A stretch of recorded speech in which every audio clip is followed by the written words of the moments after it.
안녕하세요. 오늘 저희가 같이 살펴볼 자료들 속에서 아주 흥미로운 법률 개념 하나를 발견했는데요. 네, 계약서 같은 데 보면 가끔 언젠가 뭐뭐 하면 뭐뭐 한다 이런 식의 조건 있잖아요. 네. 그런 표현들 종종 있죠. 이게 법적으로는 대체 뭘까? 특히 그 불확정 기한이라는 개념, 여기에 좀 집중해 보려고 합니다. 좋습니다. 오늘 저희 목표는요, 이 불확정 기한. 이게 뭔지, 또 실제 계약에선 이게 어떻게 돌아가는 건지 이걸 좀 명확하게 파악해 보는 겁니다. 자, 한번 시작해 볼까요? 네, 뭐 일상적인 약속도 그렇고 중요한 계약에서도 우리가 언제 그 의무를 이행할 거냐 이걸 정하는 방식은 참 다양하죠. 그렇죠. 그중에서도 이 불확정 기한이라는 건 미래에 확실히 일어나긴 할 텐데 근데 정확히 언제가 될지는 딱 모르는 그런 상황에 쓰는 거예요. 확실히 일어나긴 하는데 언젠지 모른다. 네, 오늘 이 개념 관련해서 핵심적인 원칙들 그리고 좀 주의해야 할 점들 같이 짚어보겠습니다. 좋습니다. 그럼 그 불확정 기한이라는 거 정확히 뭘까요? 좀 예를 들어 주실 수 있을까요? 좋은 질문이에요. 그러니까 불확정 기한은요, 장래에 발생할 것이 확실해요. 근데 그 시점이 딱 정해지진 않은 경우 이걸 말하거든요. 확실한데 시점은 미정이다. 네, 예를 들면 저희가 본 첫 번째 자료에도 나오는데 A가 사망하면 지급한다. 이런 약속이에요. 사람은 언젠가 반드시 사망하잖아요. 그렇죠. 피할 수 없죠. 근데 그 시점은 알 수가 없죠. 이게 바로 불확정 기한인 거예요. 아하. 반면에 만약에 A가 결혼하면 지급한다. 이건 어떨까요? 결혼은 할 수도 있고 안 할 수도 있잖아요. 그렇죠. 불확실하네요. 네. 이건 그 발생 자체가 불확실하니까 조건이라고 부르는 거죠. 그러니까 발생이 확실하냐 아니냐. 이게 기한하고 조건의 핵심적인 차이점입니다. 명확하네요. 확실히 일어나지만 언제가 될지 모르는 것. 그게 불확정 기한이군요. 맞습니다. 그럼 궁금한 게요. 만약에요, 그 언젠가가 영영 오지 않게 되면요. 예를 들어서 계약서에다가 이 점포가 다른 사람한테 임대되면 보증금을 돌려준다. 이렇게 썼는데 건물이 그냥 철거돼 버렸어요. 그럼 임대 자체가 아예 불가능해지잖아요. 네네. 아주 중요한 포인트를 짚어주셨어요. 이럴 땐 어떻게 되는 건가요? 여기서 이제 흥미로운 점이 뭐냐면요. 불확정 기한은 그 정해진 사실이 실제로 발생했을 때, 그때만 이행 시기가 오는 게 아니에요. 정말요? 네, 그 사실의 발생이 불가능하게 된 때, 그때도 이행 시기가 도래한 걸로 봅니다. 불가능해졌는데도요? 네, 방금 말씀하신 그 예처럼 점포 임대가 불가능해졌다.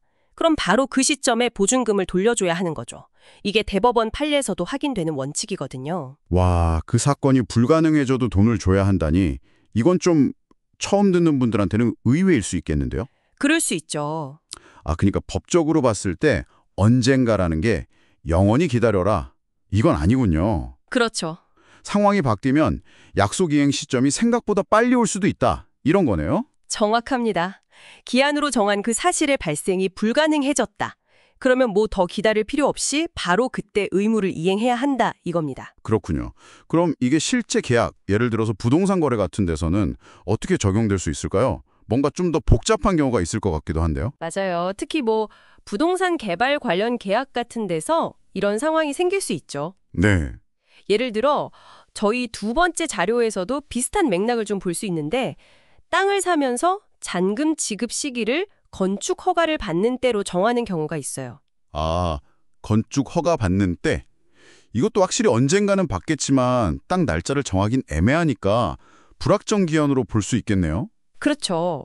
근데 만약에 땅을 산 사람, 즉 매수인이 건축 허가 신청을 뭐 합리적인 이유 없이 계속 미룬다거나 아니면 뭐 다른 여러 이유 때문에 허가 자체가 사실상 불가능해진다면 어떨까요? 파는 사람, 매도인 입장에서는 정말 답답하겠는데요. 그냥 하염없이 기다려야 하는 건가요?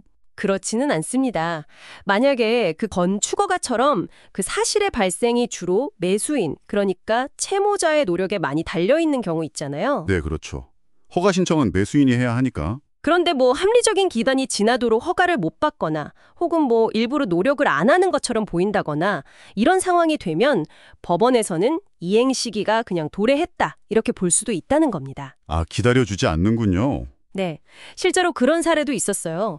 토지를 팔기로 계약을 하고 잔금은 사업 승인 후에 받기로 했는데 그 사업 시행사가 계속 사업 진행을 미루고 결국에는 승인이 반려돼서 시간이 엄청 흘러버린 거죠. 아, 네, 이 경우에 깡 주인이 계약 해제를 주장했고 결국 법원에서 그 주장이 받아들여졌습니다. 그렇군요. 이건 뭐 소위 말하는 신의 성실의 원칙, 그러니까 계약 관계에서는 서로 믿음을 저버리면 안 된다는 그런 원칙이 적용된 사례로 볼 수 있겠죠. 즉, 불확정 기한이라고 해서 무한정 기다려야 하는 건 아니라는 거예요. 네. 사실 발생이 아예 불가능해지거나 아니면 신의 측에 반할 정도로 너무 지연된다, 이러면 법적으로 조치를 취할 길이 있다는 거죠. 아, 그러니까 불확정 기한이라는 게 약속 이행을 무기한 미룰 수 있는 그런 마법의 단어는 아니네요. 그렇죠. 그렇게 악용할 순 없죠. 상황 변화에 따라서 법적으로 해결할 길이 있다. 아, 이거 정말 중요한 점인 것 같습니다. 맞습니다. 오늘 저희가 살펴본 것처럼 불확정 기한은 미래의 확실한 사실에 의존하긴 하지만 혹시 그 사실이 발생하지 않거나 아예 불가능해진 경우에도 법률 관계를 명확하게 정리하고 또 당사자 간의 어떤 형평성, 이건 지킬 수 있도록 우리 법이 장치를 다 마련해두고 있는 겁니다. 네. 결국 계약 당사자 간의 신뢰 보호, 이게 핵심이라고 할 수 있겠죠. 네. 오늘 불확정 기한에 대해서 아주 깊이 알아봤습니다. 핵심은 언젠가라는 좀 막연해 보이는 약속에도 사실은 명확한 법적 기준이 있고 또 해결책도 있다는 거였네요. 네, 그렇습니다. 자, 이제 여러분께 질문 하나 던져보겠습니다. 혹시 여러분께서 경험하셨거나 아니면 주변에서 보신 계약 중에 이렇게 언젠가 상점, 하면 이라는 불확실한 시점을 기준으로 한 약속은 없었나요? 오늘 저희가 나눈 이야기들이 혹시 그런 상황을 이해하시는데 어떤 실마리를 줄 수 있을지 한 번쯤 생각해 보시는 건 어떨까 싶습니다.